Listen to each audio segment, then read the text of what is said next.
going to my settings to allow it, and I wasn't understanding what it was saying. It was just like driving me out my Yeah. mind on my off day. That is fine anyway. Let me get this stuff recorded. But I hope you're doing well though. Hey man, you too. Good to see you, brother. Sorry about Yes. the shades. I have allergy season, and my eyes is a little puffy, so I ain't want to be on here looking crazy. So I just threw these on. No, no, no. I think we everything is all set and stuff like Good. that. Um, and I'm trying to see where I can get to the chat, but okay, I've been able to get to the chat here. Okay. Uh, um, yes. So it's been a minute though. How have you been? Yeah, man. For real. Nice little minute. We match a little bit. See, I got gold, and you got your yellow or gold on. So yeah, that's what's up. Yeah. What Still in sync. yeah. So yeah, as I said, it's been a long time. When I think back at the fact that when I initially started, we, there was a point that myself, just you and Sheldon were doing something almost every week or every other month and stuff like that. Uh, Yeah. yes. What's up, Shout out to the So brother, man. How's he doing? yeah, he's doing fine. He had some, he had an event, so he wasn't able to join in, but he definitely Okay. it was Did he just go to, if it yes. was the Ephraim in Baltimore that he went to? I The don't African know. American Festival, because I know that's today and tomorrow, and it's a lot of great artists on the roster for both days. I'm gonna try to see if I can sneak in. I don't know. I was thinking about trying to sneak over there tomorrow for a little bit myself. They're gonna have like Karen Clark Sherritt, gospel artists, like just a bunch of greats gonna be on there tomorrow and tonight. I think Busta Rhymes and some other people are tonight, and Big Daddy Kane, my birthday twin. So that's probably where he went. Yeah. Yeah. Hmm. But how well, have you tried to start get back into singing again? Because you said you had a show just last week. Oh yeah, yeah. It was just a little appearance. A buddy of mine was his actual performance, but I just popped up with him. And the week before that, I got to send you the video because this is one that I'm really proud of. It's like a buddy of mine from here, like a brother to me. He raps, and he wrote a really positive song about like basically he wrote it from his standpoint, but I felt like it kind of summed up how I feel about a lot of things as well. So he asked me to sing the hook on that, and that was like 2 years ago. So my first time stepping out in a minute was with him, doing a performance with him, and that was last weekend before last now, like 2 weekends ago. Wow. So I don't honestly, to be totally honest with you, I don't have the desire to perform as me. But it's like if I have a friend who does music or whatever, and they ask me to come and do a hook on one of these songs or something like that, then I do that more so like out of fellowship, just the love of my friend or whatever. Like I show up, I call that basically just me showing up for them. But my mind and my heart is somewhere else right now. It's not even in performing or any of that stuff. Especially as it's been such a long time and stuff, being especially since it's been a long time that you've sort of done all of that stuff. And I guess it's Right. people might think, yeah, just come up and start singing. It shouldn't be a big deal. But it's I guess it's when you sort of rearrange your life and say, this is what I'm at. There's certainty and things like that, and and also memories of the industry and not Mm-hmm. really wanting to relive some of those events and stuff like that. Right. Are there? I kind of take it like King David in the Bible. Like remember there was a certain time where he was a shepherd. And that was one phase of Yeah, his life. And then it was his phase of his life when he was a warrior. And then he left that phase behind. Then it was a phase of his life when he was a king. Like I feel like we move through life in phases.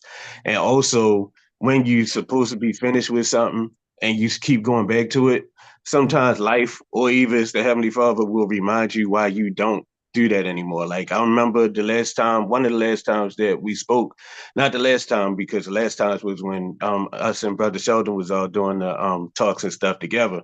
yeah, But the yeah, last time that I spoke, like as far as it being just you and me, I told you about a performance that I did in Atlanta where as though the promoter had brought me down and I did a nice little set. I showed you the video and everything yeah, from it. yeah, yeah, yeah. To this day I still haven't been paid for that. And it's like a good friend of mine told me, she was like, look, the good Lord will always tell you when you ain't supposed to be doing something because something, it Okay. will never work out the way that it's supposed to work out. And that goes back to the initial thing that the Heavenly Father said to me when I asked him before I left my old group initially. He said, "You're never gonna get what you want until you're doing it for me." And to the Mm. credit, everything that I did in the to for the glory of the Heavenly Father, I've always been compensated. I've always been taken care of. But one time I tried to step out there and quote unquote give the fans or whatever what they wanted and do something like that. And I'm still waiting 2 summers later. I'm still waiting to be paid, and there's no even chance of being paid. Like the guy who is the promoter, he's a comedian, and he would do shows with other comedians, like known comedians in my Mm. city. And he always asked me to come out. He said, "Yeah, I'm gonna give you the rest of the money I owe you when I see you." And he had me show up, and he might give me $100 or $200 or something like that. But that's nowhere near what we agreed on for me Yeah. to come out. And it was crazy because I never asked to perform anyway. I'm minding my business like how I always be doing. He begged me to come out and perform and set the price too, because he's like, "How much would you charge for something like that?" I said, "Man, I haven't done it in so long. I don't even know what the going rate is now." And he was like, "Well, I'm gonna give you this." And Yeah. what he said sounded good to me. So I'm like, dang, really? Oh, that's good. I mean, it sounded beyond good. That's why I should have known it was too good to be true. But because at the time he was presenting himself as a friend, and I thought that he was my friend, so I went along with it. But even at that performance, it was other known artists that was there. I won't call nobody's name, but it was other like known artists that he had there, and he Mm. was asking them, like some of them were there in other capacities because you know some artists once they move beyond being an artist, they get their own artists. So like they didn't mind volunteering one of their new artists to come on and maybe perform for free because maybe it's gonna be exposure or maybe you Yeah. know Yeah. exposure and promoting and stuff like that. But then he asked them like, "Hey, since you here, won't you sing one of my favorite songs by you?" And he said, "Oh," the guy was like, "Oh no, I know you." He's like, "I know you," and I should have took that as a red flag right there too. The fact that that artist said that to him, he's like, "Nah, I Mm. know you," and he didn't go up there and sing. But Wow. because me not knowing him like how he knew him, but now I know him too, you know. Yeah. So we Yeah. live But and we learn. yeah, but if you think about it, there's this massive R&B Queens of R&B tour, which is SWV and Escape, and they got 7 or 2 in total, and Maya to support. And Hmm. I think they reached out to Pamela to say, hey, do let's reunite total. Right. And she was like, yeah, as much as I want to, but I just don't feel I'm called to go back right now. That's it And right there. I think there was a lots of debating, and she just really, she says, "Look, I want to be on the stage. I want to dance more than anything." But when she feels she got the message that I shouldn't be out there, a Hmm.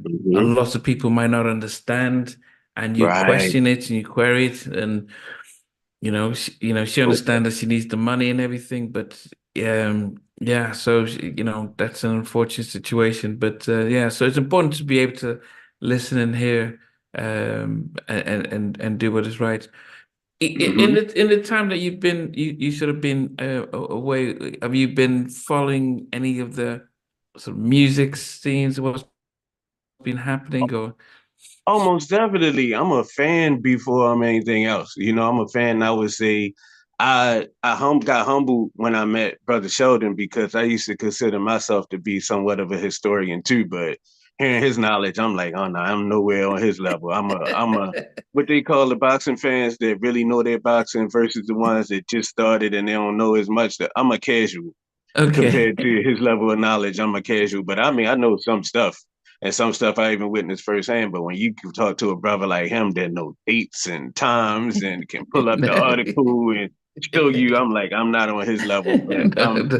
I'm a casual historian and I'm a fan more than I'm anything else. So it's like I've been following, I've been watching your podcast as usual, and I've been learning a lot from those. And you probably don't know my Instagram name, but I've been commenting and stuff on there underneath a lot of your videos. I've definitely Okay. been following. Yes, sir. Oh, so okay. You switched your names around as well. Yeah. Yeah, when I had put my page and I was trying to get like it was a particular YouTuber that used to shout me out all the time, but he never Yeah. shouted me out by the name that I had for my page. He would always just shout me out as where he know me by because we know each other, like in real life. So he always be like, "Shout what's up to my brother Woodrow." So it's like so that the people would be able to make a connection and know that that's who he was talking about because they wouldn't know that from the name that I had at the time. I just switched my name to that to make it a little easier for everybody. Okay. Okay. Mhm. Has there been any of the interviews that you've seen recently that stood out? Man, my brother, Tone, what's his name? What do he call Oh himself yeah, now? yeah. TL. TL Yeah. Cross. Yeah. I definitely enjoyed that one, man. I appreciated the shout out, man. That's another historian. That's Yeah. another one with the memory of like an elephant, man, because he be remembering everything. And it was funny to me that he actually remembered like the first day that we met at the Apollo Theater when I walked up to him and asked him to sing one of the songs off of their first album. And that was great to hear his whole story and how it all pieced together and how everything went from his journey from where he was originally to where he is now. I enjoyed that. I enjoy Chucky Booker's a whole lot. Oh, it's Chucky. I like Chucky. Oh yeah, and always good to see Aunt Jackie anywhere, man.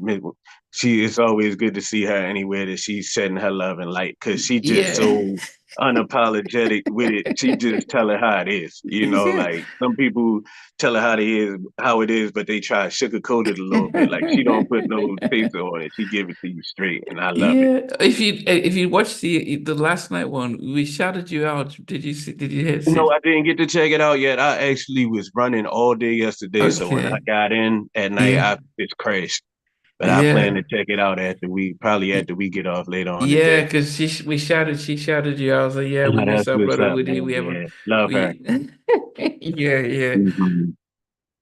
yeah. No, yeah. I guess it's been an interesting time. In some cases, there is that call for good music. There's also seems to be a hunger for R&B shows from the 90s. So, and that has also meant that promoters are saying, okay, we're going to put on these shows because it looks like there's a demand. And I think New Edition's culture tour generated, the response for that was overwhelming. And when they Mm-hmm. did their legacy tour, they saw, wow, so there is a market for this. And then I guess subsequently, you had Jodeci doing their tour with SWV. You had Mm-hmm. I think Maxwell, you've had Timmy and Joe, so you're having all these little pocket tours now. Look at Missy going on this massive tour with Buster and Sierra Oh and yeah, yeah, Timberland, yep. and now you've got the Queens of R&B, so all these groups and it just feels as if there's a lot going on. I don't know if they're going to oversaturate the market or maybe not, I don't think but it so seems that because as much as they put all that new stuff out there, and people, their fans still go to see that. We always, as fans of like the music of the 90s and maybe some of the 80s even, we feel left out, So it's like now we have a whole bunch of stuff to go to. And if it's one thing that our people will do, is support their favorite artists and go to shows. Like you can yeah, have a show here every week in Baltimore, and I guarantee you that it wouldn't stop any of the other ones from selling out. The only way it would stop something is if two were on the same night and people had to pick okay, and choose which one they wanted to go to. But as long as yeah, they space them out in enough time that the money that the person spent, they're able to get some more money to spend on the next one, I don't think mm, it'll be a problem. I think it'll be love because we love to see our favorite performers from that time, those times, like because it make us feel like almost like take us back to those times. It's very nostalgic, and especially if mm, they still got it and they still, like that's another only other thing I can see that could hurt it. Like if somebody come out and they not on top of their game, and people like, oh no, mm, I'm not paying to see that again. But as long as yeah, you giving them a show and you singing the way you're supposed to be singing and performing the way you're supposed to be performing, I don't think it'd be a problem at all. I think it's great that we got our yeah. stuff, just like the young people got their stuff. we got our stuff too that we can enjoy. We got our people that we can still go and see and still reach out and touch. If you get close enough to the stage, they might touch your hand and shake your hand or something like that, you know? And not to mention the meet and greets that people have afterwards. What they say, Chris Brown getting like $1,000 a person to break up happy homes and relationships. So hey, hopefully some of our people. I got a friend, matter of fact, one of my little buddies, she like a real good friend of mine, and she go to every show no matter what, even if it's not even in Baltimore, even if it's in like the surrounding area or whatever, she goes to every show and she gets the package the way as though she can take a picture with each artist when they come in and stuff. So I kind of live Wow. vicariously through her, like watching her Instagram. I'm like, dang, who she meet this week? Who is she with this week? Who she going to see this time? You know, so yeah, I don't think it's a bad thing at all. Yeah, no, as I said, I think it's because I think they got to a point that people really want to be taken back, and the 90s shows seem to be, as I said, getting a lot more headlines than some of the young audience that like the scissors and stuff when they do their show. So it's definitely more power to them. Um, but are there ever times that you think? So you've said you've got to a point where it's been such a long time that going city to city and stuff like that, that is gone from your system, and for you, it's like I enjoyed it while well, I enjoyed it. I've been there, done that. I've got the badge, and now life has moved on.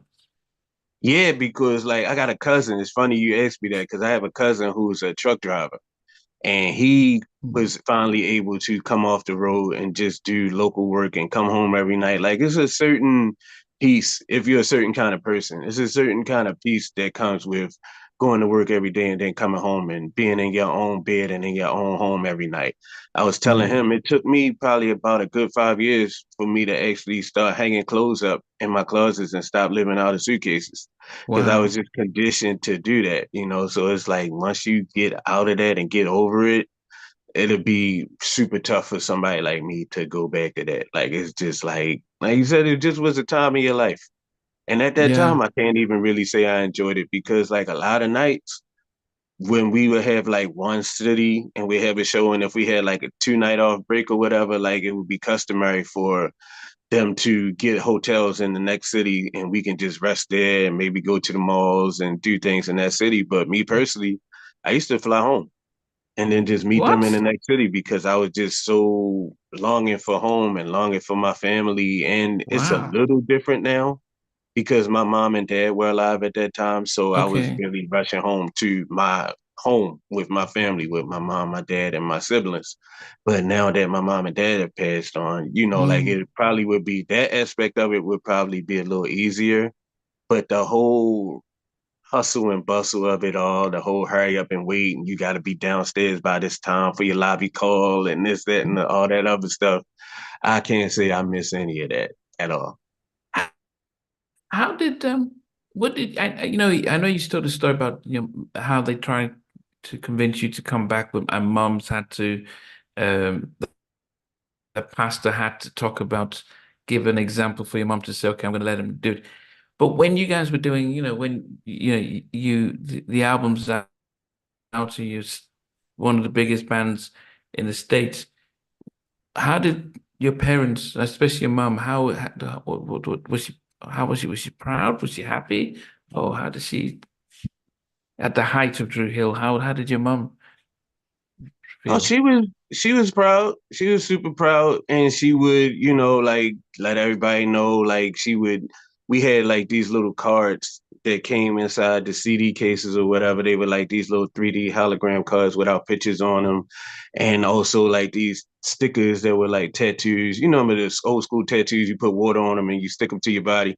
My mom was a teacher, so she would always like before the group came out or anything. She used to get my sister and I to go with her to the toy store and we would get like Transformers. I would pick out different Transformers for the male students, and my sister would pick out different things like Rainbow Bright or whatever girl toy was popular, and we would get those, and she would call them her superstar gifts because like she had a board in her classroom, and if Mm. a person behaved themselves at for the whole week, at the end of the week, they all got a gift. and she used to go and buy those toys. But once the group came out, she would just give away those stickers and those cards, or get a bunch of the postcards that we had announcing what song we came out had coming out or whatever. She would say, "While y'all guys are sitting around in the limo or wherever, just get the rest of the guys to sign a bunch of these and then bring them back to me." So those became her gifts. Like she didn't have to go shopping for gifts or anything anymore. She would give those. And I'm still friends to this day with some of her students, like online. And it'll be like, I remember this one of her students, young lady, she's like, "I always wanted one of them tattoos and one of them postcards, but I could never behave myself for a whole week in order to get one." So it's like they really used to aspire to get those things. So that part of it, I felt like it made her teaching thing a little easier. She didn't have to come out of her pocket as much, and she was super proud, to the point where I had to calm her down sometimes, because everybody not happy for you in a situation like that. So it's like you Mm. got some other people who, you know what I'm saying, maybe their son just got locked up. She don't want to hear nothing about your son singing in no group nowhere and stuff like that. So she would mention it in certain places, and it would be met with like hate, or like anger Wow. and stuff like that, to the point, or even not even that. Sometimes just people would charge you more. Like if you're going into getting somebody to cut your grass or something like that, and they come to the door, I'm like, hide them plaques and trophies and stuff, because they gonna think you got more money to pay them for to cut their grass, or they Ah, gonna try to charge you more to cut your grass than somebody else. So I used to have to tell both my parents, like, "Hey man, chill on that sometime. It's a time and a wow. place that is a good thing, but it's also a time and a place where as though it might not be so good, or it might set you up to be taken advantage of." So it's just discretion and discernment, but it was something new for all of us. So everybody had to adjust. But no, she was proud, and the label would go out of their way to include the parents. Like when they would do Mother's Day banquets or Father's Day or whatever, or anytime there was a award ceremony, Hiram Hicks would fly out the parents, as long as we were Oh, on Island Black Music, like the first two albums before we switched over to Island Def Jam or whatever. But like those first two projects, like they would go out of their way to include the parents. Like they would fly them out to. I remember when we did the Billboard Awards, when we won the 5 awards in a one night, they flew our parents out to those award ceremony. I remember my dad. wow. Everybody was quiet, and he just screamed out over top of everybody, like, "That's my son!"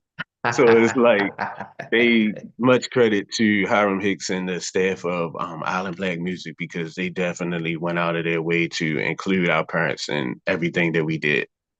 Yeah. Brought them from Baltimore, sent limo from Baltimore all the way to New York just to go to the album release parties and things of that nature. They included them, so I think it made it a lot easier because they were right there, so they knew where their babies were at any time. And I remember Mm. even when my mom found out that she was terminally ill or whatever, I remember her calling me. Well, we called each other every night. Like no matter what city or state or country I was in, I would call home every night. Like I remember getting Wow. a couple $1,000 phone bills from the hotel the next day because I would sit on the phone and talk to them like I was around the corner. That's probably Wow. where a lot of my money went. But anyway, I remember her calling me and say, she's like, "How you liking it out there?" I said, "It's all right," because I never was loving it. Like, "It's all right." She said, "You want to come home?" I say, "If I can." She's like, "Yeah, I think I can get you home." And her way of getting me home was letting me know that she was really sick. Instead of just like making me panic and tell me how sick she was, she's like, "I think I can get you home." And once I found out that she was that sick, I definitely did come off the road. Wow. What was happening? Was this after your first or second album or? This was after the second album. She developed cirrhosis of the liver. And it was weird because she never drank. Like people would attribute liver disease and stuff like that to alcohol and stuff like that, but she never drank. Like even when we had New Year's, she would get sparkling apple cider, and that's what we would have. But what happened was she was a school teacher, and there was asbestos in her Asbestos, classroom. yeah, yeah. And she was very like, I used to like basically we are our parents. As we get older and stuff, we get a lot of traits from our parents. But one of the same things that kept me in the situation that I was in for as long as I was in was one of the same traits with her. Like we just like to keep the peace, even at our own expense. Like even if something was literally, in her case, literally killing her, she still just kept the peace. She didn't make any fuss or anything. Like she could have to be removed from that classroom because the principal of the school refused to move her from the class. The principal was like really bullying all the teachers and stuff, but it cost her her life because she didn't, like go to the school board or anybody over top of that lady's head to get herself moved out of that classroom. And that basically But was the ultimately school cost aware her that life. there was, did they know that there was asbestos in that class? The principal knew because she asked to be moved from the classroom, and the principal just told her no, and she just took it as that. And me at the time, we were, I wasn't home, so I didn't know the depth of it until later on, and like nobody really was able to move on and do anything differently. So yeah, that's what ended up happening Wow. with her. Wow. Sorry to hear that. Wow. Appreciate How it. how did that affect the touring then, or the group when you were the group knowing this was going on? I mean, when that happened, I came home. And I came out for we were supposed to be starting a third album. It was like in between albums, which was a cool thing because we really weren't doing a lot of shows or anything at that time anyway. But then when they wanted to start a third, and this was around the time like 2000, around the time that Cisco was doing his solo stuff for the most part, and I wasn't Okay. doing that anyway. I was doing my gospel, and she was able to like she had good days and bad days. Like she came to New York, put the train in New York, and contributed to my gospel album. Like she recorded a song, her and my little sister and brother who were like under 10 years old about at that time. So, or about just 10 years old at that time. So she had them in the studio recording a song, which mysteriously got lost and never even got to Hmm. be on the album or whatever. But hey, who knows? But yeah, she was moving around and everything. And then it just hit at one time. It just all came down on her to where as though they had to put her in a medically induced coma. And she never came out of that. She had something called Stevens Johnson disease, where they say you burn from the inside because Hmm. the hospital gave her a wrong medicine that was on her list that she wasn't supposed to have. Medical malpractice, basically. Wow. And she was about to get a kidney because a young lady who I grew up with, shout out to her, her name is April. She got the same last name just like us. Well, she probably married by now, but she was gonna give my mom one of her kidneys. So she just had to get well enough to where so she could receive the kidney and then we get this curveball or whatever. So that's basically what happened with her. So, but when all this is happening, are you getting are you were the group supportive of you, knowing what you're going through, or was it like no? You, At that time, everybody was pretty much what they say, like every man for themselves. Like we weren't together as a group. We weren't performing together as a group. Like Cisco was doing his solo stuff and other members were working on solo projects and stuff that never came out, or people were doing production, working with other artists and stuff like that. So we weren't really together. But if it makes sense, we weren't a group of, well, on my end anyway, I can't speak for anybody else, but I wasn't like I was in a group of friends. Like that was my job.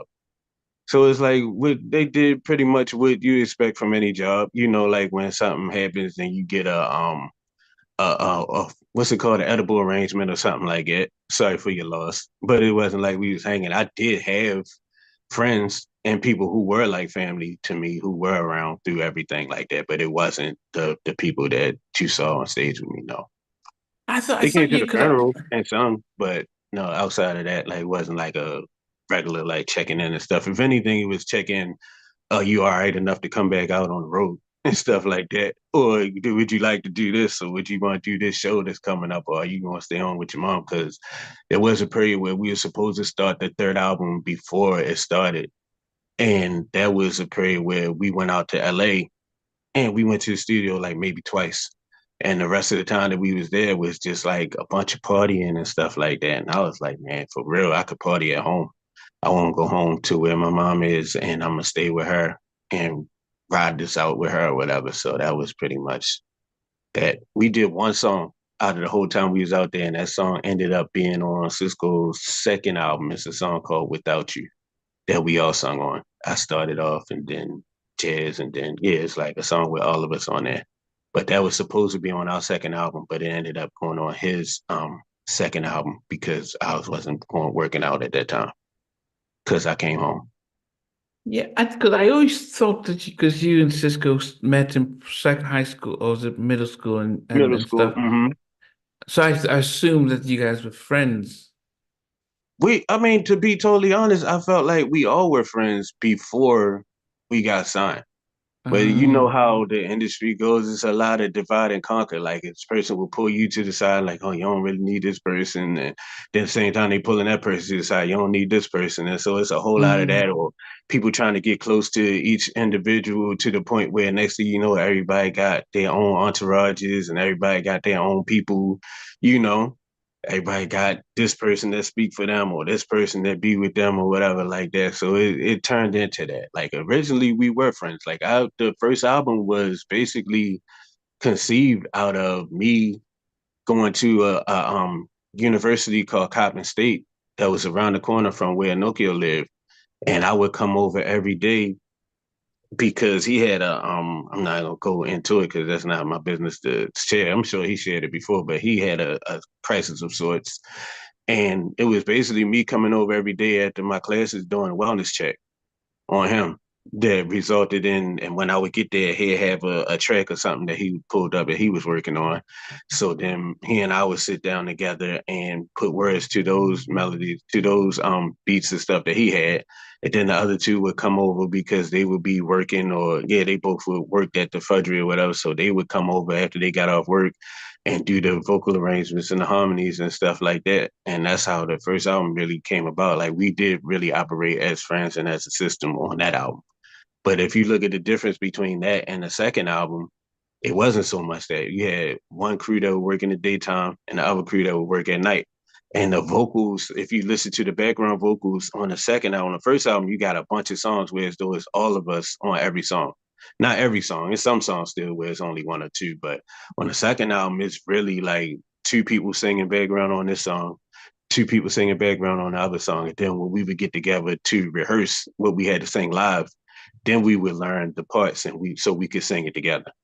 So it's like it was more like a friendship thing before we got signed. But once we got signed, it was more or less more like a business relationship. I guess it's hard for most of us who, especially if you start off when there's nothing, to see how quickly things can just become professional. And I, I think in one case you can see the benefits of like if we keep this professional, we all take care of it. We know we're looking out for the interests of the group, make sure the money's right, making sure that we're professional. Um, but if there's no really agreement on that and you just all sat to go your separate ways, it becomes easy for that divide and conquer. Like, okay, you look like the energetic one. We may use you to do a solo project. And how does the group or the brand flourish if there isn't a collective agreement that, look, man, this is the core, and we may do our solo stuff, but we always come back to the core, like in the edition. Was there ever the thought about that time? I mean, amongst different people, we had those conversations, but as a whole, it was never, like, because even Boys to Men funny that you mentioned them, like, even they would check us on certain things because there was a time where their Evolution album, Mm, they had us to wait at the label because they were friends with Hiram Hicks through New Edition. Remember New Edition, where he was like their road manager or some type of tour manager or something for them. So they yeah. had a relationship. And so Boys to Men, it was different artists that would have us to wait up at the label and they'd just like pop up on us. So Boys to Men popped up on us randomly one day and played us their Evolution album. And in our group, it was always a competition between members, like who could do what or who could do this the best and stuff like that. Whereas though with them, when they would play us each song, like certain members would be like, oh, who did this one? Who produced this one? Who wrote this and everything? And every time they would like, we did. Like no matter if one person did this or one person did that, like they would look at it as a group effort. And it was like Mm, more like a group. Whereas though with us, it was always a competition. Like you had to show yourself worthy to be this or that in order to be able to do it. And sometimes even still, even if you were able to show yourself worthy, if this person was more popular amongst the group or whatever like that, then they'd take their stuff, which might not have been as good, but because this person is more popular or more dominant personality or whatever, then they would go along with that. But it was that's the thing. Which one of my favorite memes that I always see say, "Eat with your team, don't compete with your team." Like that's your team. Mm. We supposed to be together competing against the world, but it never felt like that in that situation. It was always like fighting and inside competition between us. And there is such a thing as healthy competition, but to me, that competition didn't feel healthy. You know, but whereas though you look at a group like Boyz II Men who's uber successful and they would put even Jodeci, like it would be a song where clearly you hear like one person's vocals or background vocals or whatever, but when you look at the credits, it was like vocals by Jodeci. Like Yeah, regardless of it yeah, was one person. yeah, yeah, And it's yeah. like we never really but in fairness to my old group, I will say this. We never really set out to be a group. It was Baltimore. It was so difficult for artists from Baltimore to get any type of, like ears from the record label because it was no, if you live in New York, you got everybody in New York. You live in LA, you got everybody in LA. But Baltimore was really nobody. Like the only people who came out of Baltimore before us, and much respect to them, was like Billie Holiday and the Ink Spots and groups from like that era. And we had another guy from here who was actually signed to Uptown MCA, the same label as Jodeci. His name was Ronnie Henson, and he had like a couple songs and stuff like that. And he told me, like, I talked to him like maybe like a year or two ago, and he told me there was a time where he was trying to get to us and put a bug in our ear and let us know how stuff was. But he was like, people were on purpose, like blocking to keep us from getting up with him because he was going to let us know like the inside scoop on how stuff really goes and stuff like that. But we didn't Wow. really have anybody. So our thing, I brought that up to say that it was said amongst us that, hey, we're gonna be a group just so it'd be easier for us to get out of here if we go as a group. Because each one of us is talented in our own right. But if we present it as a package, as a group, instead of this person, this person, this person, and this person individually, it might be easier for us to get our deal or whatever. So that was the initial dream anyway, just to be a group in time, just enough time to get out of here. And then once we get everybody get known, then everybody can just branch off and go their own way, you know? Yeah, but I mean, I guess you guys came out and were successful really quickly, especially with Yeah. the very first single, Tell Me. Mm-hmm. Um, and so there's probably no time, the labels are going to just try and work you, make sure you forget the album out so they can start making. Exactly. Yeah, so there isn't any time to. Yeah, but as I guess it's yeah, but fame and fortune can really change people. And as you said, if you're not one of those people, I think that the same thing happened to Mike in Boyz II Men. I don't think he was cut out for that constant touring. After a while, it was like to him, when disagreements happened. Mm. Yeah, and back in those days, I remember because you guys were speaking to LJ Robinson, who was the lead singer of Profile. Oh yeah, I saw that interview. I like that. It was a good one. Yeah, and when you hear him talk about, there was no such thing as mental health, when he says, "Look, man, I don't feel good because my dad has just passed away," and I'm like, no, what are you talking about? We've got a deal here. We need to honor it, and it's like, but if I'm empty, I'm not going to last long. We had that experience. It was a time where we were all just like physically tired because we young. Of course, we 18, 19 or whatever, but at the same time, we never traveled the world before. You get jet lag, you get this, you get that. And I remember our manager going to the label saying the guys are tired. Like if they could just get like a week or so off. And I remember the lady, one of the representatives from the label, was like tired. They better drink some water. They the hottest thing out right now. Time they take a break, somebody else go take their spot. They better drink some water and go on. And it always made me think of the Chipmunks movie. I don't know if you ever saw the first Chipmunks movie, the one that was like, I think it came out around like 90 something or 2000, where they were like the computer generated or whatever. And they had that same thing happen. And what they did for them, at least, At least they did the Chipmunks better than they did us, because at least they let them lip sync. But it wasn't none of that for us. We was out there dancing full out and singing at the same time and all that stuff. They ain't care nothing about that. They just want, and our manager used to say, the people don't care nothing about you being sick. The people don't care nothing about you being tired. All they know is they paid their money for this ticket and they paid to see y'all. So y'all got to get out there and make it happen. So yeah, you're absolutely right. It was no type of stuff like that. It was no Yeah. compassion. Even when we would do press days for like all day long, and the people would say, I always feel like it make it worse when some people make it think it feel better if somebody admit that they realize this stuff is messed up. But to me, it make it worse. Like, I know y'all tired. Just one more here. Just one more. I'm like, I'd rather you ain't even say that, because now you putting in my mind like, hey, you know that I feel this way. And you still, and I'm It's not still, knocking it. I'm not knocking it at the end of the day, because like people that really want it, because me saying this is somebody else be like, man, shit. Like, don't tell me that. I wish somebody told me something like that. I'd be out there. But it goes back to something that I was having a conversation with a brother of mine yesterday. How bad do you want it? That's the bottom line. And it's like the difference between me and a lot of other people. I never wanted it that bad. It was something mm. that I don't know if you remember the Cosby Show when they was talking about like Theo one episode, and they were saying that like he switched where he wanted to be like every other week or something like that. Like 1 week he wanted to be a pilot, and then they spent the money to put him through airline school or whatever, the pilot school, and then the next week he didn't want to be there. He wanted to be a chef, for example. That wasn't the exact one, but and that was me. Like I was at that age, and at that age you should be able to do that at 18, 19. You still a Mm. kid for real. Like legally you're an adult, but you can't even buy alcohol. So like you have the right to one time you want to do this and then you try it and it didn't so necessarily work out the way you thought it would work out. So like, all right, I'm off that. Now I'm ready to do something else.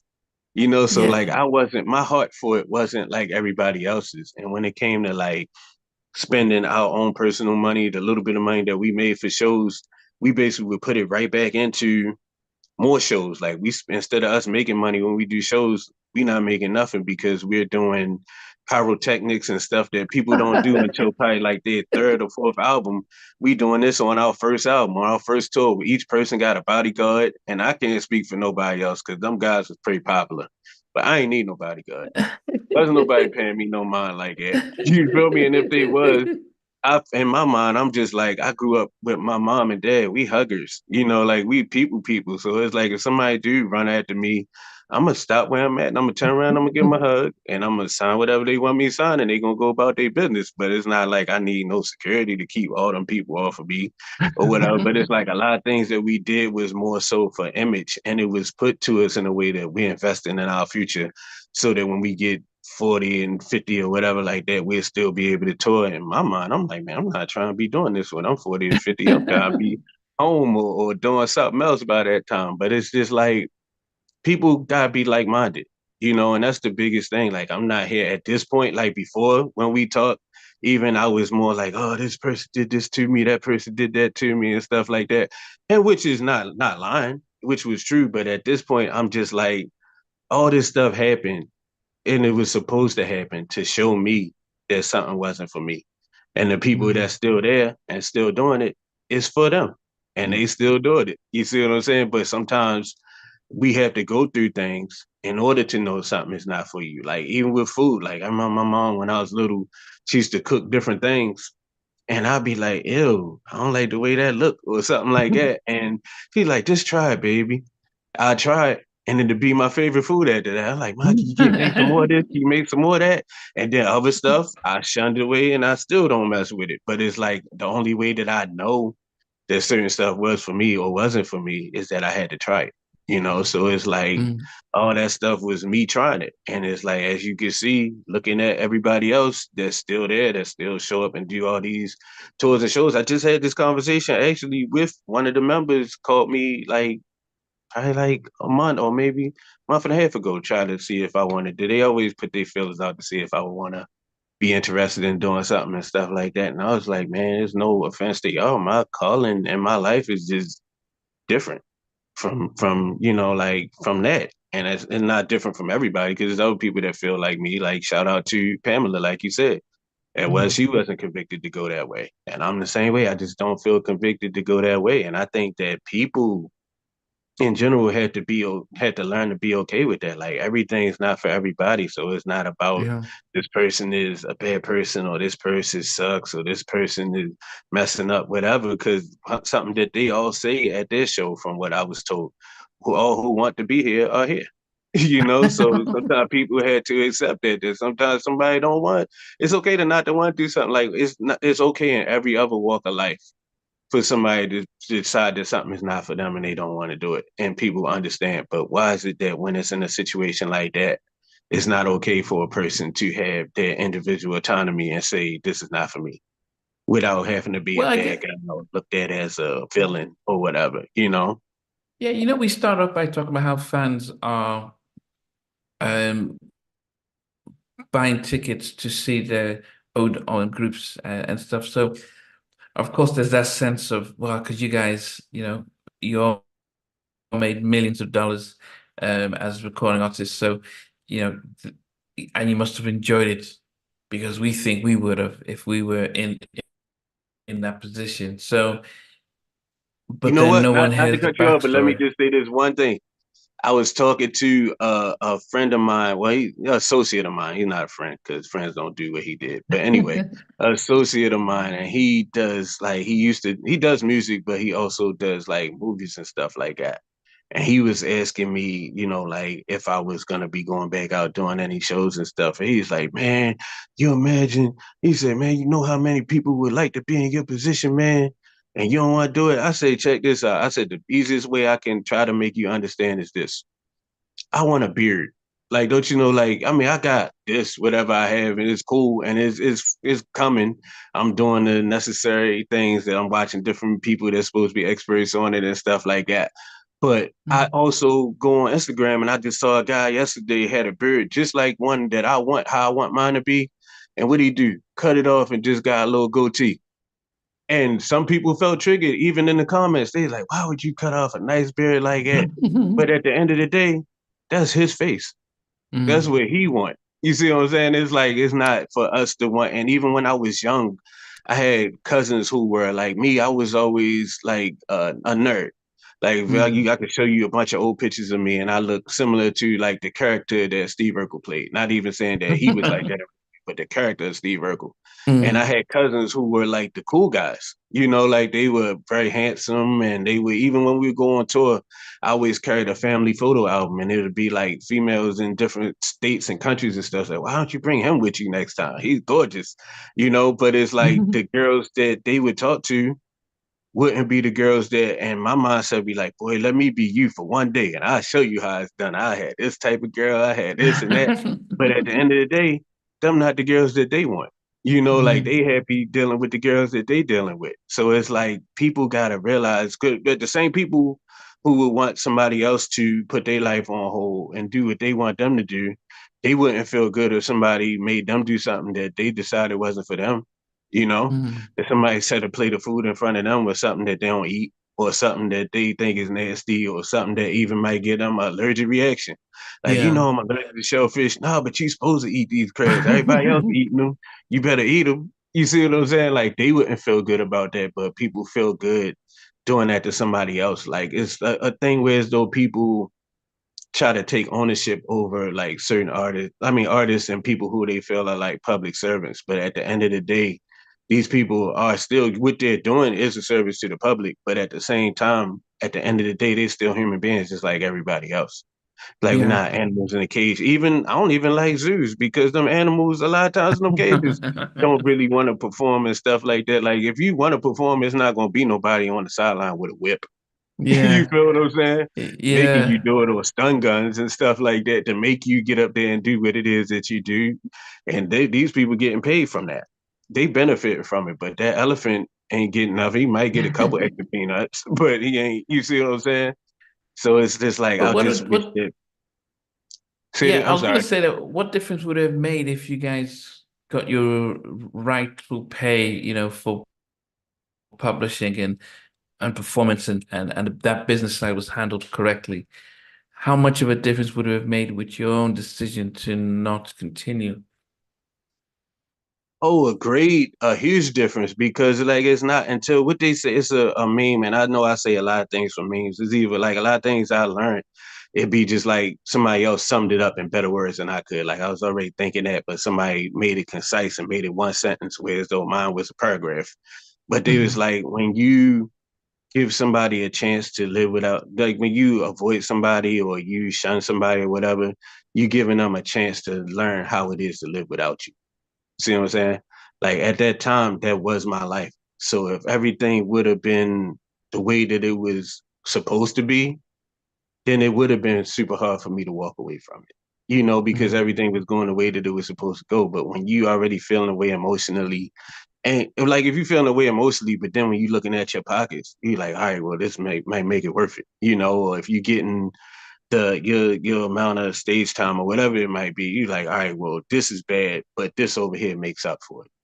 But Yeah. when it's like all bad, all the way around and nothing is going the way that it's supposed to go, like what is it that's supposed to keep you there? And then it's like years and years of nobody trying to make it right. So it's like when somebody at this point, like 18, like I think it's like 18 years later, try to make it right, it's like I'm already living a whole different life. I don't even know how to be the person that, and that's why I said to the members that reached out to me, because like it was two of them. I was like, I don't even know how to be that person anymore that I Wow. was back then. I don't even know that guy anymore. Like I'm so different. Like my day-to-day life is so different now. I don't even know how to be that person anymore. And I don't have any desire to be Yeah. that person anymore because it's like it really didn't serve me to be that person, Mhm. you know? At that time it wasn't lucrative, it wasn't beneficial. So it's like for me to now try to go back and fit into that slot again, it wouldn't be the same. Yeah. And that's like really sometimes you say no for somebody else's benefit. It's like you already know, I know y'all not gonna like this person. Y'all not gonna want to be around this person and go on the road with him. Y'all not Mhm. gonna want him on stage Mhm. with y'all. So because I know that, like put it this way, I'd never been a dancer. So it'd be like certain at the parties and stuff like that we would go to. And it would be ladies who was like just fans or whatever. And there'd be like a song would come on that they like. And I'm the closest person to them. They like, dance with me. Come out here, dance with me. And I'd be like, nah. And they'd be like, oh, what, you too good? You too good to dance with me. You stuck up, whatever. So I ain't want them to think that. So I would go out there and do my best to dance. But then when they saw how bad I danced or that I really couldn't dance, they end up like pat me on top of my head or something. Like, that's all right, baby. You can sit down, you know? And I feel like if I was to try to go out on the road, being me now, and try to fit into that whole dynamic and stuff like that, I'd probably get sent home in the first like week or so. And oh, honestly though, knowing like mental stuff the way I do now, like I'm nowhere near on your level. Like I was talking about with the historian thing, I'm nowhere near on your level, but studying like different mentalities and mental disorders and everything like that for Yeah. all these years, as much as I've been out, like for the past 10 years, I feel like there are some people who probably do want the satisfaction of bringing me back so they could kick me out as opposed to me being the person that quit because some people don't want to be like, oh, how dare you walk away? Like I want to be the one to kick you out. How you quit? I was gonna fire you. So it's like the fact that I beat the rush and quit before I got fired is probably somebody that might feel a way about that. So maybe they would want me to come back just so they could kick me out. But Yeah, but I just feel like I'm where I'm supposed to be at now, and it's like not all the way unfolded to what this is. But I know, like they said, I don't know what I want exactly, but I know what I don't want. You know. has it come to a point where because labels are handing back masters to the group, and in some cases people are negotiating first, second, or third album combined? Because I Hmm. know Timmy Gatlin mentioned that about the Guy album, even though he did the writing on the first album, he Right. wasn't involved in the second album. But what happened was that they called he they called everyone, and they had a meeting and says, look, we're handing back the masters, but you have to share I think it was the first two albums. And even though Timmy, you didn't do anything on the second album, as part of this agreement, you're going to get a piece of that, and Damien will get a piece of the the original album, even though he didn't get it. He came in after the album was made, and so that's when everyone has to sign off on it doesn't go anywhere. Has that 30 years reached for Drew Hill where they have to make that decision to see if these two albums, the first, the second album, um, whether they're saying, "Yep, let's first and second album," where they're saying, "Let's give you guys back your masters," and so you'll have to agree on what to do. I've heard talk about it, and the actual date is not until our first album came out in '96, so that would Oh. be in 2026 when and if that happens. But I don't know when people old school people used to say, "I guess we'll cross that bridge when we get to it, man." Like I need to hear it from somebody else. Like hearing it from inside that particular circle, I'm automatically apprehensive to sign anything because of the fact that the sound exchange money, like the same situation, like I don't know. I can't say because I don't know any of the people involved, but I don't know if that was real or if that was for their reality show or whatever. But when they were saying that one of the sisters escaped, took the money from the other sister and spent her, cashed her checks and stuff like that with the sound Mm, exchange money, that basically mm, happened to me from our situation. And I told when their management representation reached out to me, I said, when that gets rectified, then we can talk about something else. But until that gets rectified, I don't really want to have any conversations about anything with money or anything like that because I'm no lawyer. And the thing about lawyers I've learned is that those guys all be on the same page with each other. Like I remember our lawyer that was a lawyer for the group told us, and I give him so much credit for saying for being having the balls enough or being man enough to say this to us. He was like, mm, I will represent y'all, but I'm not going to represent y'all to the point where it make me have a bad relationship with Def Jam or with any of these labels because y'all hot right now, but it's always going to be a Def Jam. It's always going to be a mm. Universal. So lawyers will decide where they think the more advantage would be more advantageous for them.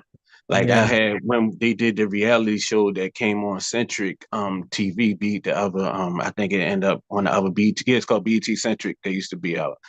They had a reality show that was on there, and they sent me a contract because they wanted me to be in an episode, like explaining why I wasn't in the group anymore, whatever. The show they did with Keith Sweat, and so they sent me a contract, and it looked weird to me. Like I Mm, said, I'm no lawyer or anything. It looked weird to me.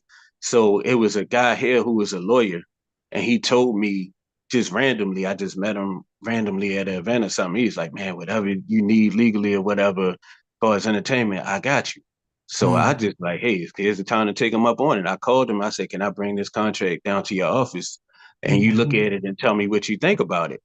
And he looked at it and he said, "This is wrong from the first paragraph." mm, And so I was like, wow. He said, no, we're not signing that. But then overnight, he reached out to somebody from the other side and they called him. He said, how about you sign it? And we just scratch off all the stuff that we said we don't like and you just sign anyway because they about to give me X amount of dollars. So it's like just let me know that like when money and stuff is on the table and like even more recently as those conversations were coming up that you just asked me about, I wanted to be a little proactive, so I had reached out to somebody to see if they could, like help me get some type of representation or whatever. And mm. one of the people that we spoke to was like, man, such as this member is supposed to sing at my wedding next week. So they can't, say, I can't tell you not to do nothing for them or whatever, because he might not show up to my boy. It was his homeboy. He might not show up to my homeboy wedding or whatever. So it's Yeah. like all that stuff is very political and everybody knows each other. One hand wash the other and stuff like Mm, that. So it's just like yeah. to be totally honest, I just want to be left alone as far as that. Like, all I want to do is work my little 9 to 5, whatever it is that I do now, and just live. It's like all that other stuff. I feel like it's people that reach out saying they helping you and I'm gonna help you do this, help you do that. I think of the story of the Trojan horse, where as though like they bought Mm, that gift they thought was a gift, but then once they let the horse into their area, then it was like hella soldiers inside, and they went and tore up their city and took it over and stuff like that. It's like the little bit of peace. Like the scriptures say, better is a little with peace mm, than to have much riches and to have trouble or to have strife or stress yeah. and stuff like that. I feel like my little peaceful life is good enough for me. Like all that other stuff, it'd be nice to have, but it's like a lot of the headaches and stuff that come with it. It's just like you get a beautiful woman and she look great to you, and you think she look great, but then y'all end up doing something, and she end up burning or something like that, and then you end up burning or be something that you can't get rid of for the rest of your life. And he was like, I Mm. was doing fine. I just had to have that. I had to have her, and now look what he got me, screwed for the rest of your life. So I was just Yeah. like, I feel like how I am now is peaceful. I'm not bothering nobody. Nobody bothers me for on a regular basis. Like I might get a little jab thrown at me. What they say, you catch some strays. I get a little couple strays thrown at me here or there. Somebody contact me online. Oh, you hear what this was said about you? You heard what that was said about you on live and stuff like that. But it's more like probably like a bee sting or something like that. Like it's sting, but you'll get over it, as opposed Yeah. to something that you just the rest of your reality being back like how it was back then. You know. I just want Yeah. to live in peace for the rest of my days, however many I have left, and not even I don't even really be liking the like what they say. Sometimes I forget people exist. I hate when somebody remind me that certain people exist or even bring their name up around me. Like, dang, this was a good day, and you had to say that name. Like that's like cussing at me. You feel me? Would you ever see yourself actually record and this is either your own stuff or featuring somebody else's stuff? Yeah, featuring. I'm a guy that's about helping. You know, so if I had excuse me, have a friend that has a vision for a record or something like that, and they like, yo, I feel like your voice will fit on there perfectly or something like that. Like I would, and as long as it makes sense lyrically, and it's Mm. not going against where I am now and where I am spiritually and stuff like that. Like I ain't gonna be on no freaking up and down record and stuff like that. You feel me? But I mean, not knocking those type of records because somebody, I mean, all of us wouldn't be here if somebody wasn't freaking. You feel me? So I Yeah. take that back. I mean, if it was, I mean, love is good. Love is great. So I take that Mm. back, but I'm not gonna be on no pill popping record. You feel me about these young people be wanting to sing Yeah. about Molly and drugs and all that type of stuff. Like you won't catch me on a record like that. You won't catch me on no gangster record the way as though nobody's Mm. singing about killing or doing somebody bad or doing harm to somebody and stuff like that. You know what I'm saying? Like it had to line up with where I am spiritually. I'm not going to Yeah. sing nothing that compromises or I feel like I gotta apologize to the Heavenly Father for being a part of it. Like, oh Lord, you know my heart. I needed them couple dollars. You feel me? So it's like I would never. But as far as a project of my own, I don't have the passion. Like I don't have the love for it like I used to. Like it was a time whereas though that's all I wanted.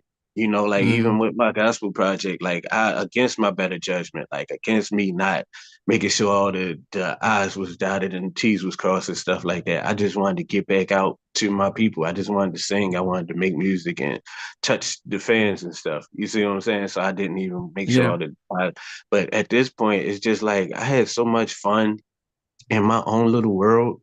It's me and my little bubble it's like Mm. it take a lot. I gotta give myself pep talks to come outside my bubble for real, you know. And it's got to be people that I love and I know love me. Like the footage that I was telling you, I'm gonna share with you of me and my brother, the performance that we did. It's like man, it was just love all day. It was like me and him and another some other friends of his or whatever, and it was like a up close and personal setting or whatever like that. And it was mostly rappers which is Mm. what I wanted to do originally anyway once I started doing music. Cause like my mother, for whatever reason, maybe she didn't hear like the hardcore rap, but she didn't want me singing R&B music, but she didn't have a problem with me rapping. Like she wanted me and my cousin to rap the multiplication facts and stuff like that and make a tape, which we probably would have made money because it was people that did that later on. But when she had the idea for us to do it, it wasn't anything like that available. So she had probably rapping. For some reason, I like rappers because rappers, not all, but it seemed like a lot of rappers be more forthcoming and being who they are. You know, Mm. like more honest. Yeah. Whereas though, like you got singers that sing love songs, but they be the most gangster people on the planet for real. You know, like I say a lot of singers be made more gangster than a lot of rappers. Yeah. But it's like rappers be, and even if a rapper is a certain kind of way, they 9 times out of 10 they let you know that in their music, so you already know I'm not going over there with him because I already know how he is. Like, yo, he tell you I'm a grimy individual and I'm this and I'm that, and I shoot you and I take your girl. You feel me? So it's Yeah. like I already know not to hang out with him, but the singers they singing all peace and love, and I'm the cool guy, whatever like that, and they do you grimy and go on the gospel side. They 10 times worse than the R&B ones. Yeah, I mean, I know you've mentioned it before. I just had sort of a few questions that came in. Okay. Antoine Pitt said, ask Woody whose voice is more powerful, Cisco's or Casey or Jodeci?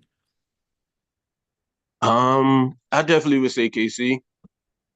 It's the because and there's no knock to him, but it's just like when you stand next to Casey Mm. and listen to and he sings like standing right next to you, it's like he has an amplifier or something inside his body. Wow. Like you know how like Iron Man is like modified or whatever, so he got like certain tools and stuff inside his body. KC is like he has a built-in amp. Like with no microphone, you probably would be able to hear him. His voice would still fill up those arenas Wow. that you guys go to. And it's like he actually taught me how to project my voice because like when I was in the group, like my voice was tiny, like it was Mm. a smaller voice. But like after he taught me like this one trick, and then when I started going to karaoke after that, like people who I would go to karaoke was like, "Oh, I didn't know your voice was that strong. Like you ain't even need no microphone or whatever like that." But it's because of the thing that he taught me, and it's crazy because like uh your mother could teach you something and you don't want to hear it, but then when your hero tell you the same thing, like when we little, Hulk Hogan say, like my mother used to try to get me to eat vitamins. I'm like, ew, ma, they taste like chalk and they nasty. Hulk Hogan say, train, say your prayers and eat your vitamins. Now all of a sudden, Maki, where them vitamins you had? So it's like the same trick he taught me is something that my mother was teaching me because my mother was a choir directress also. I never listened when she told me. But when Casey told me the same exact thing that my mother had been telling me for like 20 or 30 years at that time, once I implemented it, once he told it to me, I Mm. learned that. So yeah, to answer your question, I would definitely say K for real. What's It's, up? We yeah. got any more? Yeah, and Woody, who were your vocal mentors? Wow. My cousin Ernest, I mean, he still is like, he used to go to Morgan State and he actually had a scholarship. After he graduated, the school paid for him to go just so he could sing. Him and my cousin Evelyn, which is his sister, may she rest in peace.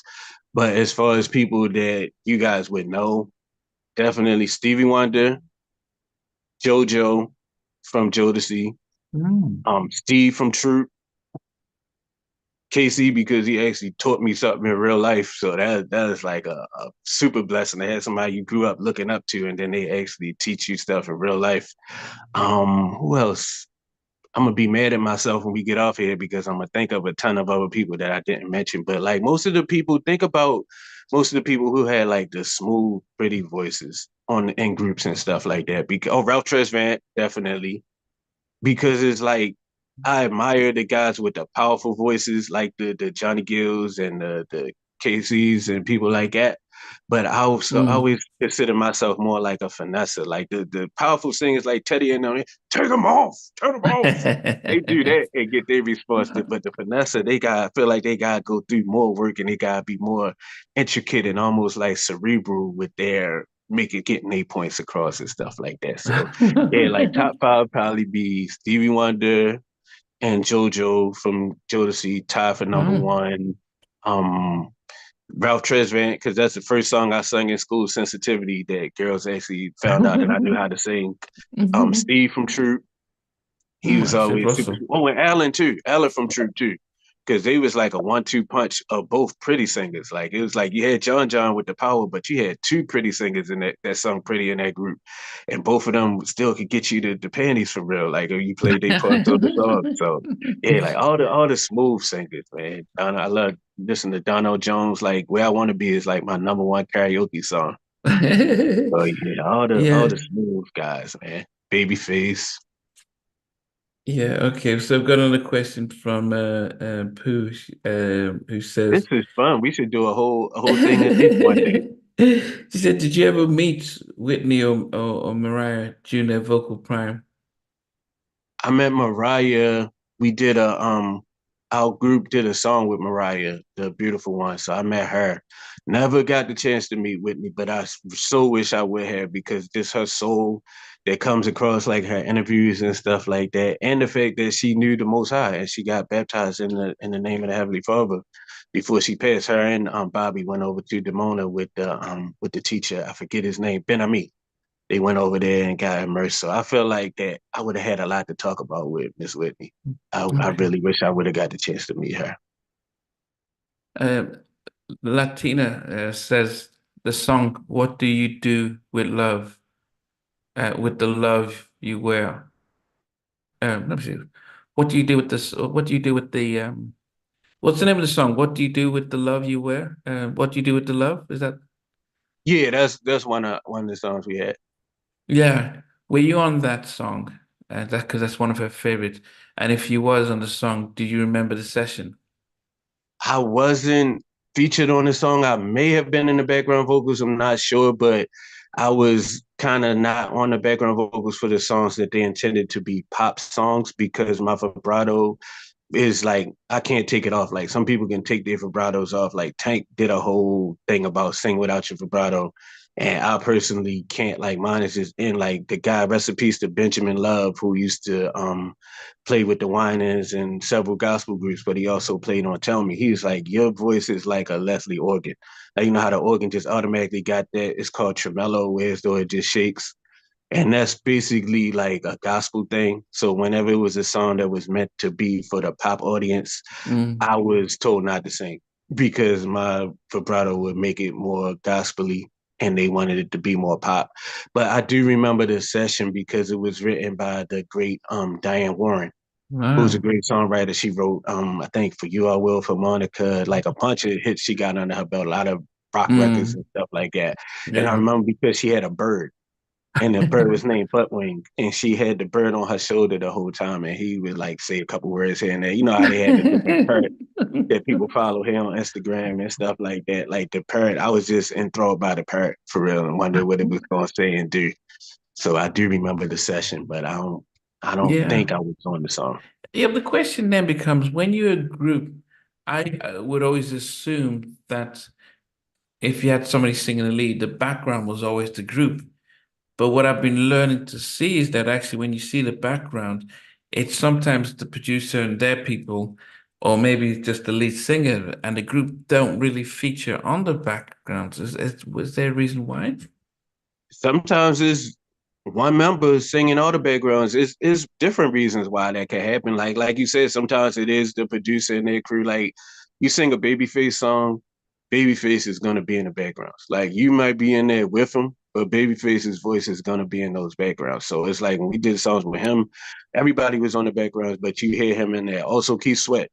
Do a song with Keith Sweat, he gonna be in the backgrounds. And like the song, for instance, Share My World on our first album, his group had demoed it, and I think it was a song for them. But then once our label reached out to him to do a song for us, he bought the song, and the vocal background vocals were already there. He just said, I guess they felt good to how it was, so maybe we maybe sung a little bit over top of those vocals, but the vocals of the group Old School are still in that song. Like, and I know because a buddy of mine was playing it. My barber just loved '90s R&B music, and it happened to come on his page or whatever he had. What's that thing Mm. where though you can pull up different songs, you put in one artist and then they just play you a bunch of songs of that genre, Oh, is that like Pandora or iTunes? something like Okay, that. Pandora, Yeah, okay. yeah, like a playlist, and that came up, and I was like, listen to Old School, listen to Keith Sweat. You know, like you could hear vocals from certain members of our group in there, but those vocals were mixed with it. Sometimes it's the feeling like it just feel good with whoever's already singing on it. And Yeah. then sometimes it's just availability. Like one person might be there. Like if it's a song that you leading all by yourself, ain't no need for everybody else just to sit around in the studio just so they could sing some background vocals when you could do those same vocals.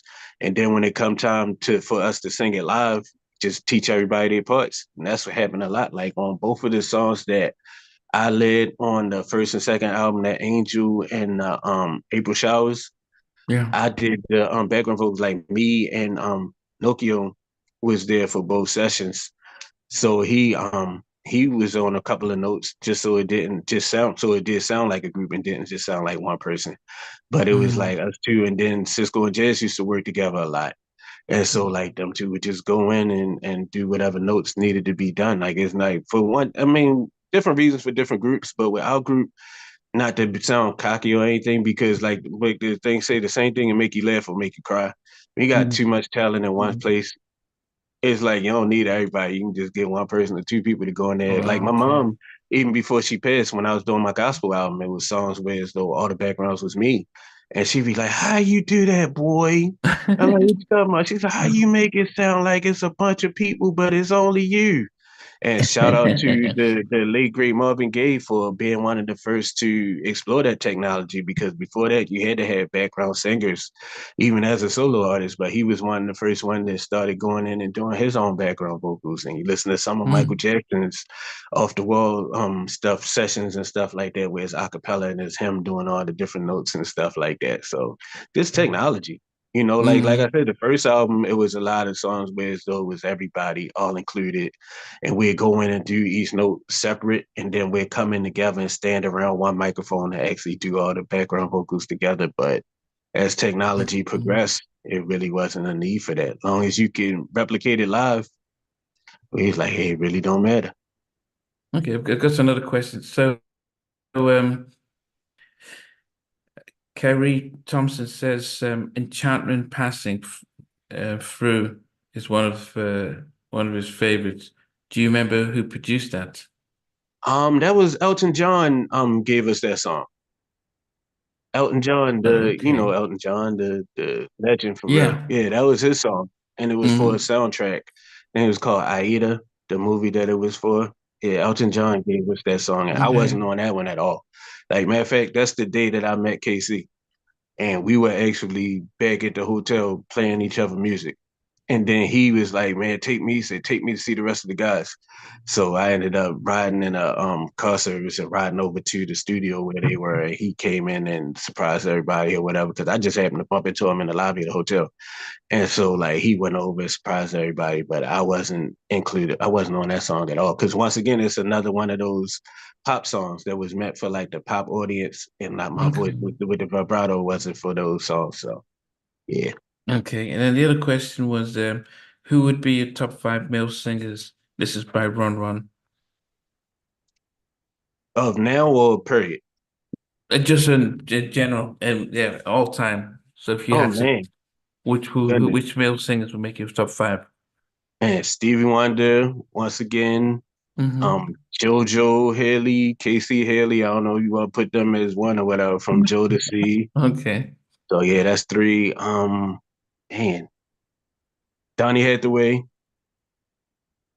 and man, I got definitely got more than five, but like they be saying on Tank and I'm sure this the five that I can think of right now. Luther Vandross. Oh, Freddie Jackson, they gotta be a tie, because I can't put one of them without the other, because they like go hand in hand. But Freddie Luther is so smooth and Freddie is so soulful, you know. Yeah, I think in some ways Freddie sort of got missed out of history because he was big during that mid 80s and stuff. And Mm-hmm. then when the 90s came, I don't think his music translated as quickly as other artists. Yeah, Um, Xavier Xavier Andrews says, um, which who would make it top five female? And man. then yeah, Shirley Murdoch, wow. Vesta, because I was in love with Sylvester. Who else? Man, who else? I love so many, man. It's so many female. I think females, my honest opinion, I think females sing better than males. It's like they're something about their vocal ability. Even in the Bible, it warned us to stay away from women that are singers, because it's like a power that they have over us when they open their mouths up. Man, on the gospel side, Vanessa Bell Armstrong, Karen Clark shared, well, all the Clark sisters. I can't even single out one. Dorinda, Karen, yeah, the Clark sisters. They could just be one. And who else? Mm. I don't know if y'all would remember a singer named Malira. They had a song called "Go Outside in the Rain." It was on Motown, like in the late '80s, I would say maybe early '90s. Her Hmm. vocals are everything. Like you just felt her. She won on Apollo. Like she was like a winner on the Showtime at the Apollo, and then she ended up Wow. getting like a deal. Yeah, Oh. The I other go with them for now. the other question is, and I probably know the answer to this one, is did you ever meet Kelly Price? But you guys were label mates. And I still Hmm. remember that song that Teddy did. Yeah, the Love Set You Free record that we was Yeah. on. When I was protesting, I had my Jesus Save shirts on because they told me they couldn't release me to be in the to do my gospel album until I did all these appearances and stuff. But no, Wow. Kelly is definitely like I'm mad that they asked that you told me this one. After that one, she definitely would go on my list too. That lady's voice is I've seen her humble other singers, and I won't say no names, but I seen her humble other singers that was on stages with her that thought they was about to come out there and do something. And when she opened her mouth, it kind of like discombobulated the other singer to the point where though they couldn't even do what it was that they set out to do. And she's a sweetheart. You know, like I don't know what happens when people make these reality shows. I think sometimes people get told to play a certain role or to act a certain way to make it more, you know, like palatable to the viewers. But the Kelly Price that I met back in those days, I Hmm. remember we had a tour together. We toured together.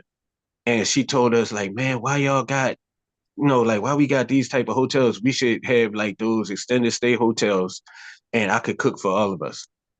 And she like that's something that she would volunteer to do out of her heart. You know, like somebody that's stuck up and arrogant is not going to offer those type of things. You see what I'm saying? Hmm. She's a sweetheart of a lady with a golden voice, a platinum voice for real. I love Kelly Price What did as a what person did you and as make a of friend. that track, Love Will Make You Free? Because it had all the Island Def Jam artists on there. I mean, I was mad I didn't get a part, And but outside of that, I had fun. You know, like there's a lot of people who I was fans of, as well as people who I felt like I had friendship and brotherhood with, like the guys from Player who is now in the group or whatever. And this is when Steady Major was still alive. They were there, and Teddy Riley behind the scenes, like while we were waiting to shoot different parts and stuff like that. He sat mm, at the piano, and I know you love El DeBarge, and I do too. He sat mm, there and was playing DeBarge songs on the keyboard, and we were just all standing around the keyboard like in awe of his talent, wow. just watching him play and watching him, you know, like do what he does. Teddy's a hell of a guy too. Like I met him a couple times, and each time I met him, he was always cool. Like I remember, I went to a show. It was Casey and JoJo SWV, like one of those shows, like the '90s shows that you were just talking Yeah, one of about. those, yeah, Summer Festival, Yeah, yeah. Casey and JoJo guy was actually there, and Blackstreet. Yeah, both his groups there, and Wow. SWV. I don't remember who else, but it was like because I kind of got there late because I came to the venue with Casey and JoJo. But it was a guy who had took me there, and this guy, I knew him, but I didn't know him. But I don't drive, so he was my ride for the day or whatever. So like the whole way up there, he just talking crap to me and stuff like that. Like just basically like kind of trying to belittle me and stuff like that. Like, oh man, you cool, but you ain't no star like this person, and you don't sing like this person or whatever like that. And when we got there, one of the first people we saw was Teddy, and he like broke formation of his line. He was in line with Blackstreet to go to the stage, and he like ran out of the formation to run over to me and shake my hand and give me that for real. And after that, that Wow. guy treated me totally different. Like the whole ride home, he was just like, "Oh man, I didn't know you had it like that." Because guy was his favorite group. I didn't know you had it like that. You the man for real, low key or whatever. You just carry it so humble that it's easy to forget. You know, like what you was able to accomplish or whatever. And I'm like, man, I left my camera. I was mad because I had a remember back in those days they had the those little throwaway cameras, disposable cameras. So like I left Disposable, my yeah. camera in his car.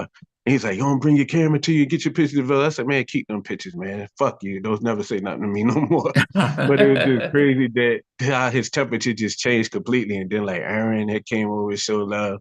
But it's like, yeah, just to watch Teddy or any of those guys, man, because think about it. I would always say, and y'all people will probably agree when I say this, people probably would agree. It's like as far as like lineage, like you know how you got your family tree and you got your dad and you got your granddad or whatever like that. I would Yeah. say like Guy was like the grandfathers, and then Jodeci was the fathers, and then it was us. You know, like to that style of singing with that whole church gospely feel over top of the hard beats and stuff like that. It's like just a bunch of church boys just singing raw, raw vocals. So it's like to see those guys and to see him sitting there doing what he does. A genius that done played for Michael Jackson and you name it. He done been Mm. involved in their stuff just to see him just at a piano, just doing what he loved and loving to do it. That's Wow. my biggest memory of that. And they had good food on that set too, on that Love Set You Free video set. I don't eat it now, but back then I tore that catfish up. Question from Justin. It says, where does a prime Whitney Houston rank in your opinion? Oh man, all the way up there. All the way up there. It's like when I make my list and stuff like that, I try to go away from the ones that you already know everybody gonna say. But it's definitely not a slight to her. Like her voice was so effortless. It's like she could Mm. be just sitting there. Like, you know, some people gotta go through a bunch of preparation. They gotta be standing, they gotta have their water or whatever it is that they have. Like she just sit there in a chair and sing a whole bunch of people under the table with no Wow. effort, without even trying. So yeah, she's Wow. definitely Okay. one of those all-time greats. Let me see now. That yeah, I guess the yeah, I'm just seeing if somebody else puts it in here. But when we look at the time when you guys were with uh Stanley Brown, because I remember he told me his side. He says, "Man, if you had heard Dave Hollister's version of Tell Me, that it was smoking, but Hiram decided, look, man, I've just signed these guys, and if it goes well, it's good for the label." But Dave was already signed to a different label. Did you ever hear his voice, his version? Nope. I wish I had, because Dave is another one of my favorite singers. Like I said, when you got a list, you only can say five. Dave is one of my favorites. I did a play when I sung background for Dave and Little G from Silk. They were both in this play. And I sung background for them. And Dave, after the play, he's like, "Man, your voice is anointed, man. I want you to sing background for me on my next album or whatever." But through scheduling or whatever, it never happened. But he's definitely one that, like, matter of fact, I did a song for my gospel album called My Homie. And we made it over because the whole my old group is actually featured on the version that was on the album. But before I went in to record the original version, before the label heard it and said they wanted to put the group on it, my Mhm. whole template was I sat there and listened to that song, My Favorite Girl from Dave Hollister. And I was doing my best Dave Hollister impression on that song. And it's funny that some people even the version that's on the album, and some people in the comments on YouTube, somebody had posted, they was like, "Sound like Dave Hollister." I was like, "Man, I was Mm. trying my best." But the light version though, because Dave Hollister is one of them power singers. I'm one of the light singers, light and easy. But it's like I was doing my best as far as like my phrasing and tonality and stuff like that to be like I was inspired. Put it that way. I was highly Mm. super inspired by him when I cut that record. Wow. I guess, I mean, no one has put stuff in here, but I guess the question then becomes, when you look back at your career in the industry, what were some of the highlights, some of the highs? Because I know you've spoken a lot about the lows, Mhm. the dynamics of the group and not being friends. Um, but and also the business, how it messed you guys up. But from your point of view, when you think of some of the positives that you experienced during the being a member of the group, what are some of the highs? What are some of the things that you look back and think, actually, I really enjoyed that? And going over to South Africa and performing for Nelson Mandela for his birthday, and getting to be on the same bill and meet Shaka Khan, Stevie Wonder, and greats like those, stuff that even to this day, like if I don't drive, so I might be in an Uber or something like that, and if my driver is like from Africa, because I always ask people, I'm intrigued by different cultures and different nationalities and accents and stuff like that. So if I hear my driver speak with an Mm. accent, my first question is going to be, "Where you from?" And if they tell me that they from like South Africa or something like that, I'm like, I'll pull a picture up on my phone and show it to them and stuff like that. So it's like stuff like that I'm very proud of. Man, I met Hulk Hogan. Like a lot of people, that was basically the highest for me, like meeting a lot of Hulk people. Hogan. on TV. I thought, yeah, when you little, that's your heroes, and when you grow up, Yeah, if you yeah, be in the no, same yeah. room. Ultimate Warrior Oh was yeah, mine. Ultimate Warrior and Macho Man was my two favorites. But Hulk Hogan is like my first because he was like 1984, and I'm like probably about 7 years old by the time he come out, if that.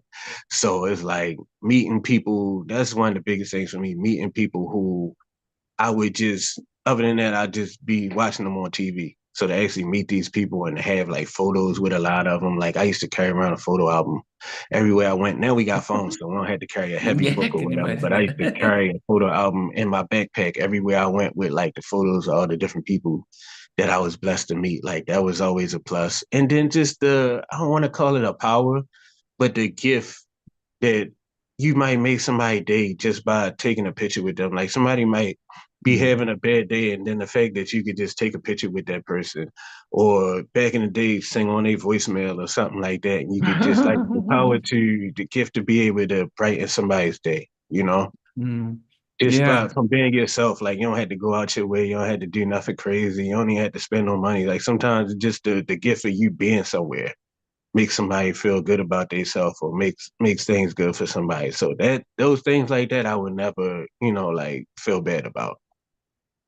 yeah, and I guess that's sort of the things that you guys were given each of us. You've given out that opportunity, and you made a go at it.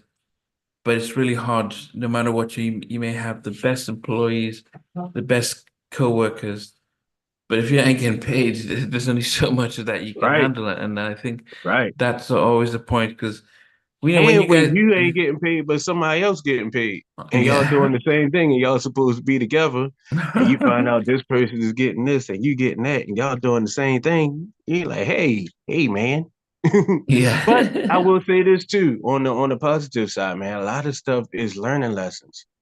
Like you look at it as bad, might look at it as bad when you going through it, but then later on, once you learn certain type of personality traits and things like that, you'll mm, never get got by another person with that same personality, but just with a different face again, because you sense something going to trigger off in your mind. Like, hold up, that's who that sound like, yo. And then you going to smarten up right then and there. So it's just like a lot of things. What they say, a lot of things broke your heart, but it fixed your vision.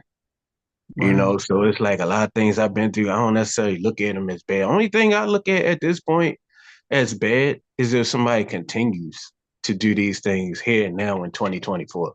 But mm, anything that happened before that is like it was things that had to happen. It's a scripture in yeah, King learning David said it experiences, was good that I was afflicted because through that I learned your ways. Like he learned the ways of the Most High. So in order to know what you want, a lot of times you gotta know what you don't want. In order to know yeah, what you like I was saying earlier with the foods and stuff, in order to know what you like, you gotta learn what you don't like. So it's like I don't look at stuff nowadays like before. Like I said, when you talked to me before, I might been like rah, rah, rah, rah, rah, fussing and griping and stuff like that. But now I hope I come across a little more, like peaceful with things and stuff because I feel a lot more peaceful with things because I just feel like everything that happened was what was supposed to happen to bring yeah, me to the point where I am now and to bring yeah. others to the points where they are now. Like I'm not sitting here like I don't go in my life every day fussing and stuff like that. Like, look at me, man. I'm all white, man. I look like my father would say, look like a disciple. So I'm sitting there, look, I'm an elder for real. So it's like the Yeah. How long experiences before that I were had. you ever planning to shave it all off? I just did. I did like a couple of like 2 months ago. I did. So it's just coming back for real. But Wow. as I didn't like, like I feel like this is kind of like Linus and his blanket, kind of like Yeah, my yeah. blanket, like shield me, and it also make it so a lot of people don't recognize me. Like not that I was A-lister and I'm super recognizable anyway, but it's just like like some people that might would be like, nah, that ain't him, all that gray hair and stuff like that. So it's like I kind of like this, and also being Hebrew. I learned the meanings of different things, and like I learned that like the beard, like not even just the goatee, but this part, the arms, they call it the arms. It's like the strength of your beard, and it's like it has Wow. special significance to the Most High. So I tend to want to keep it, and plus it make me look more like my dad and all like my Okay. cousins on my dad's side of the family. Like if you look at all of us in the lineup, we all look like the same person. It's just like some might be heavier or smaller than others, but we all look like the same dude for real. So it's like it identifies me with my tribe. So Mm, yeah. yeah. Well, I think so. That was generally it. I mean, you know, we're probably gonna have to try and get you back on, especially. So what Okay. happened yesterday? Jackie was supposed to preview her new single, Jackie McGee, Yeah. but the promotions guy did not. Well, I don't want to blame him, but things weren't put in the system quick enough, so we couldn't preview Mm, the new single. So okay. hopefully she's gonna come back this week. But we're gonna talk off air to see what days work great for you, at least because yeah, at least we can do that, and I'll also try and get Sheldon on board as well, I got so that we can just yeah, so we can just talk the talk and stuff like that. it. But Ooh. and then yeah, we'll definitely invite the audience to keep asking questions when they do come around and stuff. Yeah, man, that makes it fun because then you know what that you talking about what people want to hear, you know? Yeah, yeah, yeah. Because like sometimes people who having burning questions on their mind and stuff like that. I know when I watch different people, I be having burning questions on my mind. So it's like I'm an empath, so I can imagine how other people feel, and I'm honored that people even want to ask me anything. You know, like Yeah, I'm not some person that think I'm just this great, whatever, whatever. So the fact that people even have questions for me, that did my heart good, man. Y'all blessed me today. So I thank yeah, you for having me as always, bro. It's yeah. I always think a blessing. just before you wrap up, what are your top five favorite songs that you guys, well, that's part of the Drew Hill brand? You know what's crazy? All the songs I like, if I named all of them, you wouldn't know any of them because like my favorite stuff is always the stuff that never makes it out. You know, like that people don't get to hear.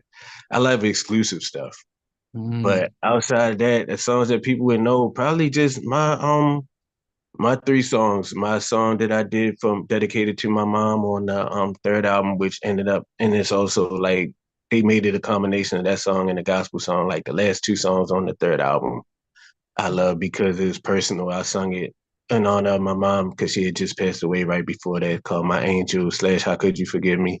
That and then April Showers because it was written as a birthday gift to my ex-girlfriend. And it wasn't even supposed to go on the album. But then when the lady from the label heard it, she was like, y'all need to put that on y'all album because everybody say y'all sound like Josie. This song don't sound like nobody. So that need to go on there. So that song, and then Angel, because of the fact that when I brought that one to the table, I thought I was gonna have problems because with April Showers, the label, it was so many songs that they had to cut some. So I Mm. was like, if y'all don't put this song on here, I quit. And then they because I said that they put it on there and people end up liking it. So then when it came to the second album and Angel, when I brought Angel to the table, I played it. I told the president of the label, Hiram Hicks, I said, I want you to hear my song I did for this album.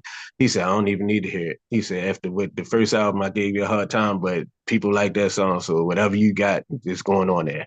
And I not Wow. only got a song, but I actually got an interlude too and got to work Wow. with Warren Campbell, who you interviewed also.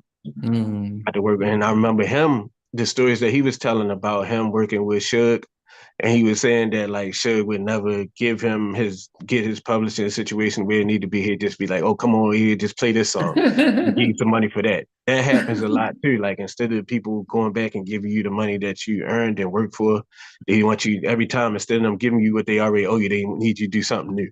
Like Yeah. every time I go to them, they was like, "Hey man, we need you to sign this for these stuff that's coming up." I was like, "Well, I need my old money." Oh man, never mind that old money. Come on tour now, and you get this money. Like, no, I'm not interested in doing nothing new. I want what's owed to me first before I do something else. You feel me? To me, that makes sense. I don't know. Somebody else might feel differently, but yeah, Yeah. I No, got to that. work with Warren and Mary Murray before they were even like Mary, like they sung background on my gospel album because Erica is Warren's wife. Mm. And so like at that time they used to sing background for like Eric Benet and different R&B artists. Wow. So I got to work with them before they anybody even knew who they were. So I got to work with and I met Erica, I think around the time when I did Angel. So it's like those songs are my favorites, not because it's me singing, but because of the stories that go along with them, like the people I got to work with, and that this was a present for my girlfriend and stuff that means stuff to me emotionally. That's how I gauge my music Wow. by the Well, I stories guess it the tells. final question was, what's your all-time favorite song? And that was that Mr. Boogie Jams. And I want to say I got a lot of them, but I say one that always make me cry, no matter when I listen to it. Because of You by oh no, Every Time by CeCe Winans. It was written by her brother Marvin Winans, who I think is one of the greatest songwriters and singers in the world, and she's one of the greatest singers in the world, in my opinion, too. You know, her and CeCe was, I mean, her and Whitney Houston was like right hand, like they sung that "Count on Me" song together. So it's Wow. called Every Time, and it's written and it's by CeCe Winans. Like when I listen to that song, I just instantly like tear up. Like I can't be around people when I listen to it. Oh, goodness. Well, I mean, we've just spent the past almost 2 hours having a conversation, and Dang. definitely we're going to be able to bring this back as well. Yes, But sir, man. These out talks always be like long, but to me it don't feel long. Like it feel like I just sat down in front of this phone, man. And you yeah, said 2 hours. Wow. yeah, it has definitely flown by and stuff like that. But as I said, I'm going to get in touch with just with Jackie and Sheldon and see and Okay. then coordinate the dates for us all to come on back and at least be able to give love to Miss Jackie McGee Oh, when as most she drops definitely, this man. her single and stuff like that.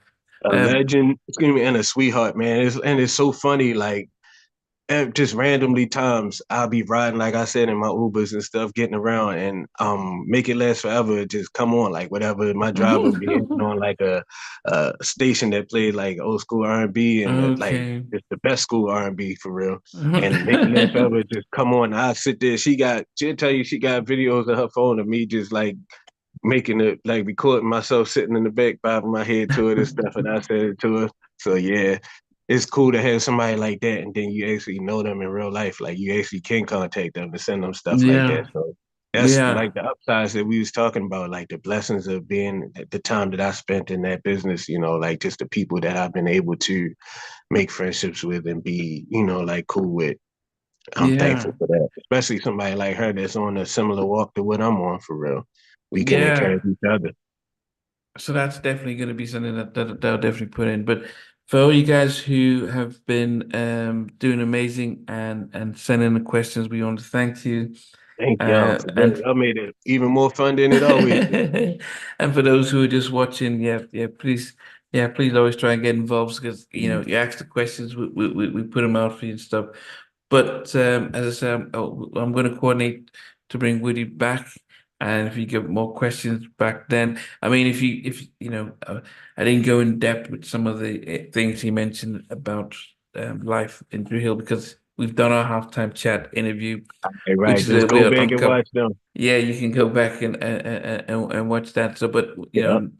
and it and he's already told the guys that doesn't matter how much they pay, he wasn't planning to go back on the road. So in Yeah, case and it's people not want, a malicious thing or anything like that. Like we said, it's just like everything is not for everybody, and that yeah, lifestyle and that profession is not for me. Like I thought it was. I was the original guy that wanted to do it, but once I got out there and saw how it really was, I was like, oh no, this is not the way how I look on TV. Y'all done met people on Instagram and stuff like that, and then when y'all seen them in person, it was a little different. Something was a little different than how it looked online or whatever. Ladies and my guys watching, yo, everybody had that, and that's basically how the experience was. Like it looked one way on TV, but then when you can see behind the scenes and you see how yeah, everything is, yeah. it's just not for you. Like you don't knock it, somebody else will love it. Like sometimes, shit, I done met people and it wasn't for me, but shit, I pass a little bug along, put a bug in one of my homeboy ear, like, hey man, I think she might be a little more for you for real. Like how she talk, how she is a person, I think y'all would be a better match. So I don't knock it for nobody else, but it just wasn't a match for me. Yeah, yeah. That's how No, I look must, at it. I keep it positive. If anybody say anything different, that's their opinion or they take on it. But coming from yeah, me, I just say it wasn't for me. yeah. And I love everybody who, like all the fans and everybody I love. It ain't like, oh, you don't want to do it because you don't like y'all or nothing like none of that. I will say if I'd have got more love, the love that I get now, if I would have got that back then, just like the money, it Mm. would have been definitely harder for me to walk away. But I feel like everything is by the design of our Heavenly Father, so it wasn't meant Y- for me to get it then. Yeah, and as I said, it's when you're from the outside, you'll be thinking, man, I wish we did that, and it shouldn't be that difficult. But you know, when you've experienced what you've had to endure by people that you're supposed to be trusting, it can make it Right, hard and stuff like that. But right. anyway, yeah. But guys, so we want to definitely thank you for tuning in, and Thank just you. yes, and within the next week or two, we'll be doing this again as we get Miss Jackie McGee on board to be able to promote her new single "Slow Down," which should be coming out this week and stuff like that. But Wood, is definitely great seeing you, being able to be able Brother, to do this. likewise. And yeah, as Yeah, I said, we're going to make plans to redo this again with Jackie and other things and stuff like that. So for now, for those who watched in, we thank you, and we will definitely get you back. Yeah, bring you back and to tune in. I think it's on Sunday, top 10 high five songs. But high anyway. five, man. Rest in peace to Tony, man. One of the greatest voices. I always say Texas has some serious voices. Him and Dino, man. Never be Yeah, replaced. Never be yeah. duplicated what they do. Like shout out to the High Five Brothers for keeping it going, and the guys they got now can sing their tails off. But that Yeah. Tony was special, man. I never got to meet him. I would have Mm. loved to have, but he was one of the ones that I looked up to also, and I was putting my vocal style together. I used to sit there Mhm. and try to sing "I Can't Wait Another Minute." 'Cause he was Oh, smooth, but then he also would turn around and give you some power too. oh yeah. Mm-hmm. Yeah, yeah. I mean, yeah, yeah, yeah, yeah. We don't want to open another can of worms as to how he All right, but how I'm he gonna died and definitely stuff. try to tune in and catch that tomorrow though, because I want to Yeah, see how y'all. definitely. But yeah, Yeah. I'll hit you back up. But guys, want to Okay. thank you. Hey, And thank you, brother. Always. yes, yeah, because we went live, even though we had to change links. But hopefully next time we should be able to sort that out. Okay. Yeah. Sound good. Okay. All right. Take care, guys. All right, now, peace.